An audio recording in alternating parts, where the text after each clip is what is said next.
Ce que j'aimerais, c'est de montrer comment explorer la sphère de dimension 3 des quaternions unité en faisant des dessins. N'importe qui pourra apprendre sur une feuille de papier à explorer divers aspects. On a parlé de la différence entre multiplication à droite et à gauche. Je me concentrerai sur ça. Je montrerai qu'est-ce que ça veut dire comprendre géométriquement la différence entre ces deux multiplications. Je choisis pour explorer S3 de le projeter stéréographiquement. Donc déjà, premier dessin à faire pour comprendre cela, ça sera un dessin un peu schématique. On a vu l'analogie entre les complexes et les quaternions. On a vu que la sphère S3 est l'analogue du cercle S1. Dessinons cela, le cercle S1, mais pensons à S3. Voici l'axe des réels. Et voici l'axe des quaternions purement vectoriels, c'est-à-dire l'espace tridimensionnel des quaternions vectoriels. Il faut penser donc ici à un espace euclidien de dimension 3. Ceci est donc le groupe non commutatif des quaternions unitaires. L'identité du groupe se trouve ici. C'est le quaternion 1. Et on va se concentrer dessus. On voudra comprendre avant toute chose les sous-groupes à un paramètre qui passent par 1. Pour concentrer notre regard ici, on va se placer aux antipodes et on va regarder toute la situation. Voici un œil à partir de là. Donc on va projeter à partir de -1 cette sphère S3 et on va la projeter sur V. Voilà, l'écran est déjà tracé. C'est-à-dire que si on a un point qui est ici, voici sa projection. Si on a un point qui se trouve ici, il va se projeter ici. Donc maintenant, reprenons notre sphère bidimensionnelle des vecteurs de norme 1. On voit que dans l'espace V, elle limite deux régions. À l'intérieur de la sphère, on a la projection de ce qui se trouve sur cet hémisphère qui contient 1, et son extérieur va contenir les projetés de l'hémisphère qui contient -1. Donc passons maintenant à l'image dans V. Ici, je vais dessiner quelque chose qui se passe dans V. Au centre va se trouver la projection de 1. On a 1. Et regardons la projection de cette sphère S2. On va dessiner autour de 1 S2.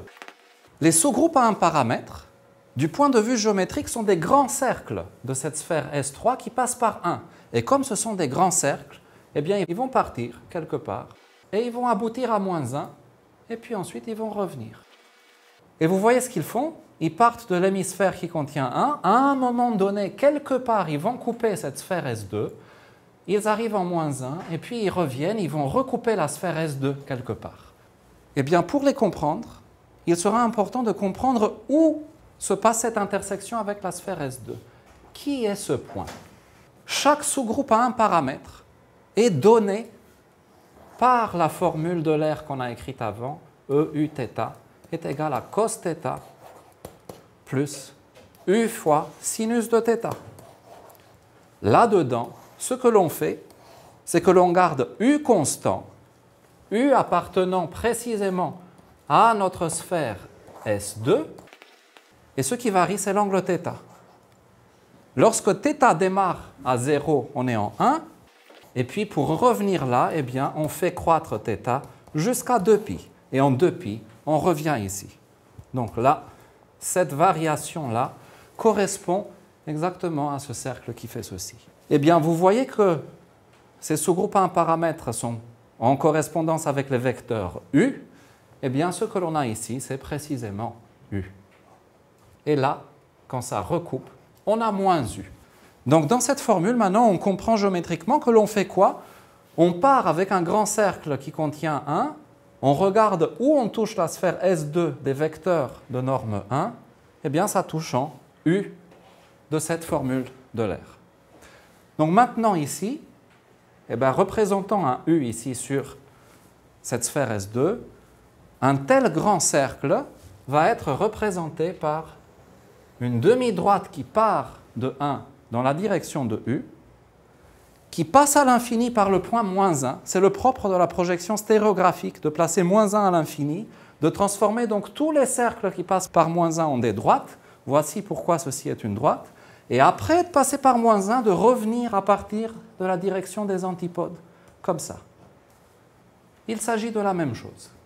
Donc maintenant, si on décide de partir dans une autre direction, eh bien on va partir dans une autre direction, dans la direction d'un vecteur V, on part par là, et on revient à partir des antipodes. En particulier, le vecteur I, le vecteur J et le vecteur K. Et voici notre base orthonormée fondamentale. Et là, quand on revient, eh bien, on va revenir à partir des antipodes. Et ici, aux antipodes, on a moins J, ici, moins I, et ici, moins K.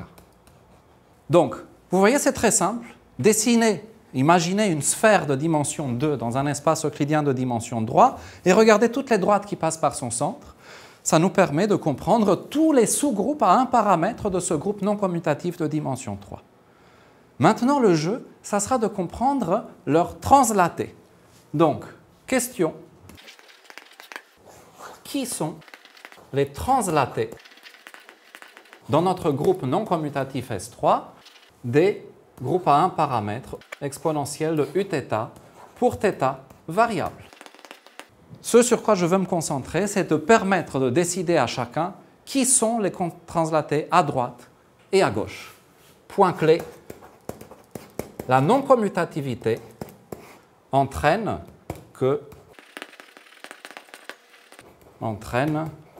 une différence entre translation à gauche et à droite. Alors je vais donner la réponse. Et quand on connaît la réponse, ce n'est pas difficile au niveau des calculs de voir que c'est de ça qu'il s'agit. Donc, eh bien, réponse. Je donne d'abord une règle de dessin.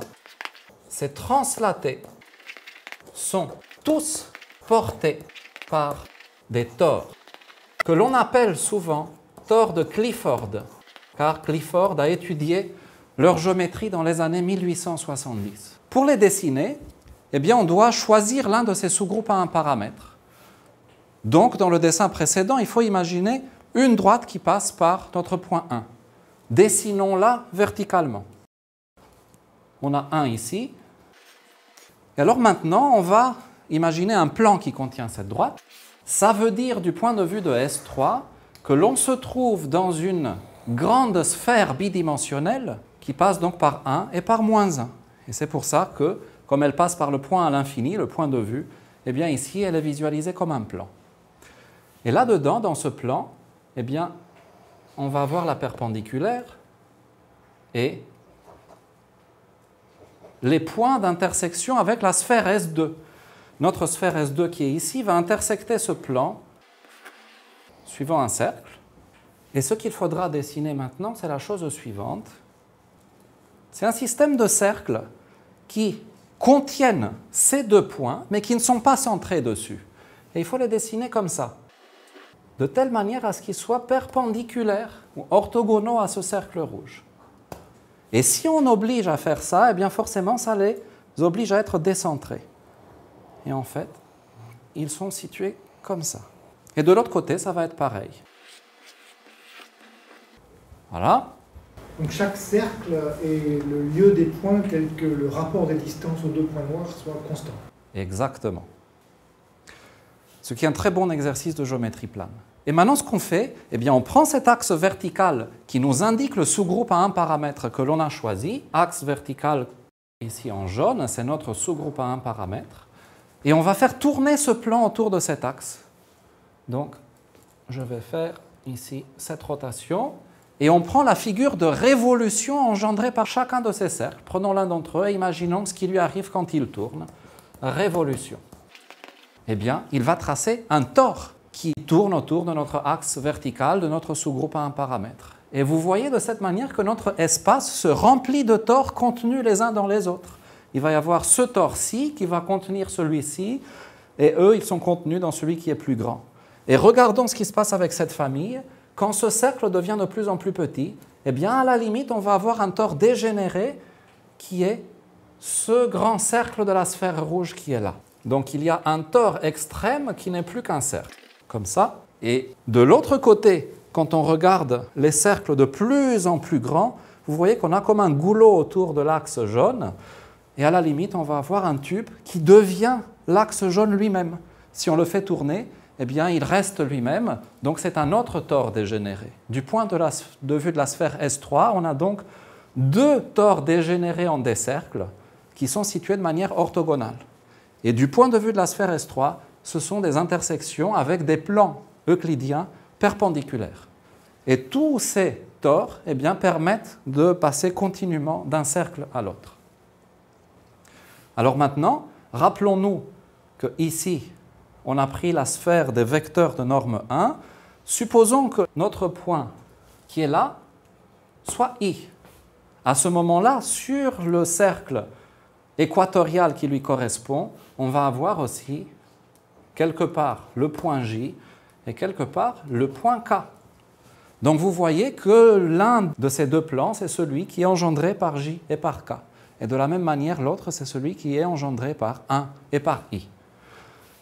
Et alors maintenant, eh bien, pensons à l'action à gauche. À gauche, on va parler de l'action à gauche et à droite de l'action à droite.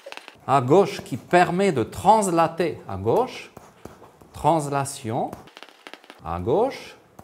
Ça veut dire que si l'on a un quaternion Q, il va être translaté à gauche par ce sous-groupe à un paramètre qui est ici, c'est-à-dire exponentielle de Iθ Q. Et faisons jouer ceci sur notre vecteur J. Si Q égale J, on a donc à faire exponentielle de Iθ fois J, c'est cos θ plus I sin θ J, c'est égal à cos θ à J cos θ plus, ici sin θ est un réel qui commute avec le reste, donc on a sin θ, I fois J, par la règle de Hamilton, c'est K, plus K fois sinus θ. Donc vous voyez que lorsque θ augmente, on tourne sur ce cercle en allant de J à K. Donc ici, ce qui est très important, voilà, on se retrouve avec ce sens de rotation. Sur l'axe vertical, on monte. Sur celui-ci, on tourne de cette manière. C'est la même action, multiplication à gauche par exponentielle de Eiθ. Et à droite, écrivons-la même dans une autre couleur pour que ce soit clair. À droite, eh bien, on fait la même chose. Q va dans Q fois exponentielle de Iθ. Et vous voyez que là, il faut mettre J de ce côté-ci, à gauche. Donc on aura J cos θ, c'est pareil. Mais ici, on aura Ji. Et on a vu que Ji, c'est moins K. Donc là, on va avoir J cos θ moins K sin θ. C'est-à-dire que l'on va aller de J vers moins K. Donc on tourne dans l'autre sens.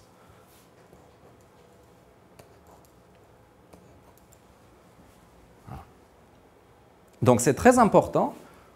On voit que les deux orbites spéciales que l'on a, celle qui passe par 1, eh bien, elle reste la même. On va aller sur cet axe-là verticalement, ça c'est très simple, mais l'autre, elle a changé de sens. Eh bien, entre les deux, géométriquement, les orbites ne restent plus les mêmes. Les autres orbites sont portées par ces tores, et je vais montrer maintenant comment les dessiner. Je vais dessiner l'un de ces tores.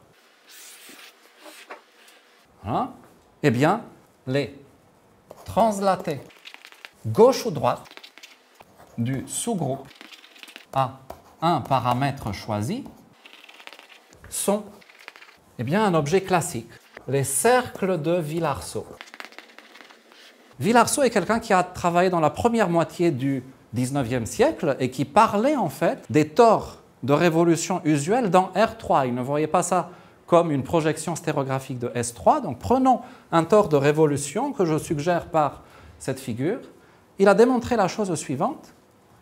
Pour expliquer son théorème, je vais le dessiner en fait comme s'il était posé sur la table et qu'on le regarde au niveau de la table. Donc le tore va apparaître comme ça. voici ici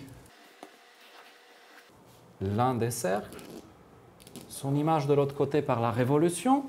Et bien maintenant, il faut imaginer qu'on prend un plan qui est 2 fois tangent au tore. Et dans cette figure, on voit bien qu'il va y avoir un plan qui se trouve comme ça. On a tangence ici et tangence là.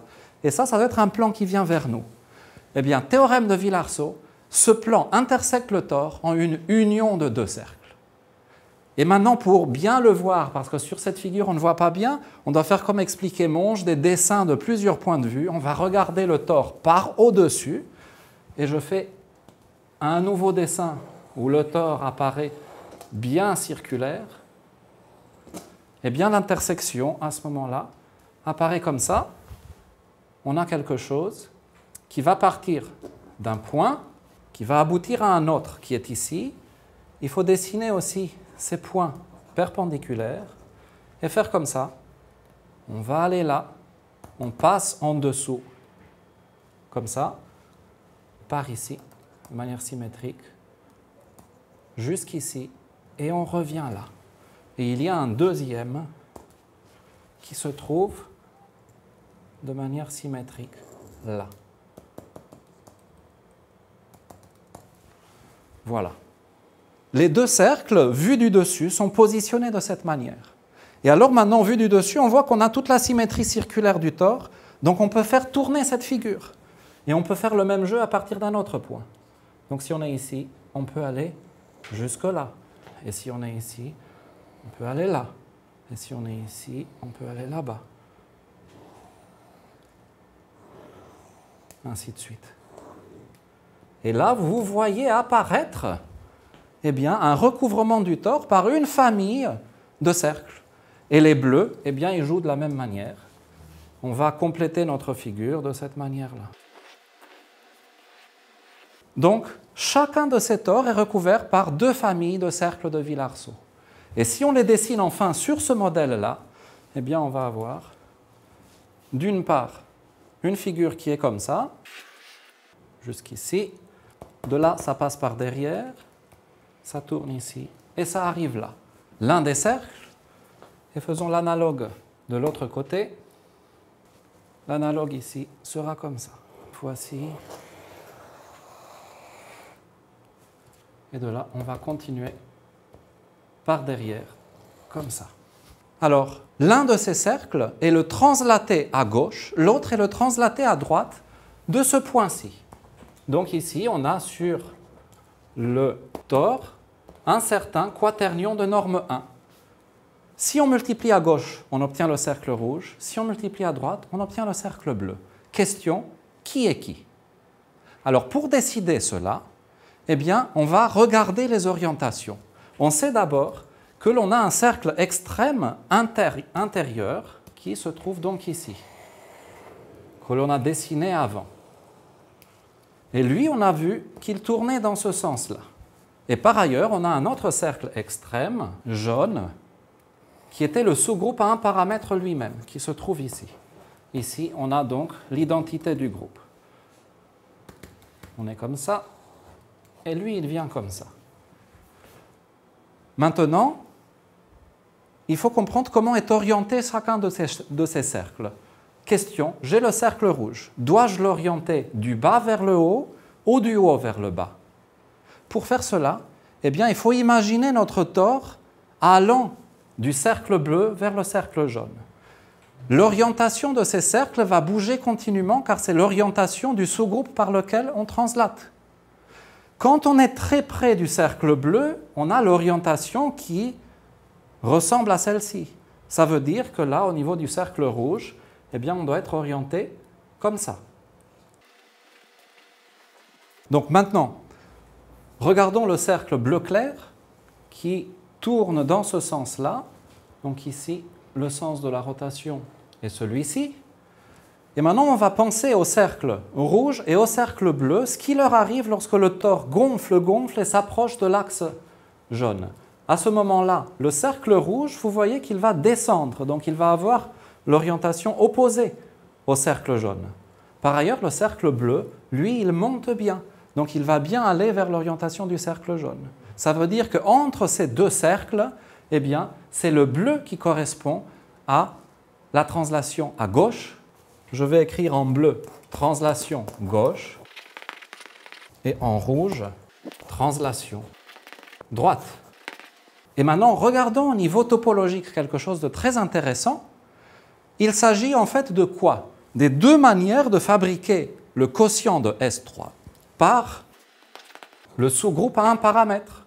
Donc S3, on peut quotienter à droite ou à gauche.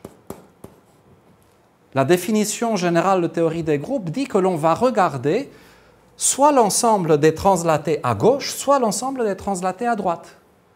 Et dans les deux cas, on va obtenir une sphère bidimensionnelle. Donc en fait, géométriquement, on a l'impression que l'on obtient la même chose. Eh bien, pour voir la différence, il faut penser à l'intérieur du groupe initial. Comment se situent ces translatés les uns par rapport aux autres? On a vu donc que les translatés à gauche sont par exemple ce cercle bleu clair et le cercle jaune orienté comme ça. Eh bien, maintenant, regardons leur nombre d'enlacements. Pour ça, on regarde ce cercle bleu clair avec son orientation et on voit qu'il est le bord d'un disque, qui serait ce disque qui s'obtient ici. Et ce disque serait orienté eh bien, de telle manière à ce que l'on tourne de cette manière sur son bord. Cette orientation du disque, suivie par cette orientation du cercle jaune, nous donne l'orientation ambiante. Ça nous dit que leur point d'intersection, il y a un unique point qui se trouve ici, doit être compté positivement. Ça veut dire qu'ici, au niveau de la translation gauche, on va obtenir un enlacement plus 1 des translatés. Et de ce côté-ci, eh bien, on va voir l'enlacement du cercle rouge qui est ici, mais ce cercle rouge, en fait, il ne doit pas être orienté de cette manière-là, il doit être orienté dans l'autre sens, parce qu'on a vu que la rotation à droite va orienter ce cercle central bleu dans l'autre sens. Donc en orientant dans l'autre sens, leur nombre d'enlacements va être moins 1 des translatés. Donc voici comment on peut penser à la différence des deux actions. À gauche, les translatés d'un même sous-groupe à un paramètre ont tous un enlacement plus 1 entre eux. Si on translate à droite, ils ont un enlacement moins 1. Topologiquement, ce sont des situations complètement différentes. On ne peut pas passer continuellement par une homotopie de l'un à l'autre. Donc, ces deux actions, gauche et droite, sont fondamentalement différentes. Voici aussi à quoi peut servir de bien comprendre ce groupe non commutatif. Ça nous montre une réalité fondamentale en théorie des groupes qu'en général on ne perçoit que formellement. Eh bien, topologiquement, ce sont des situations différentes puisqu'on passe de plus 1 à moins 1. Ça ne peut pas se faire continuellement.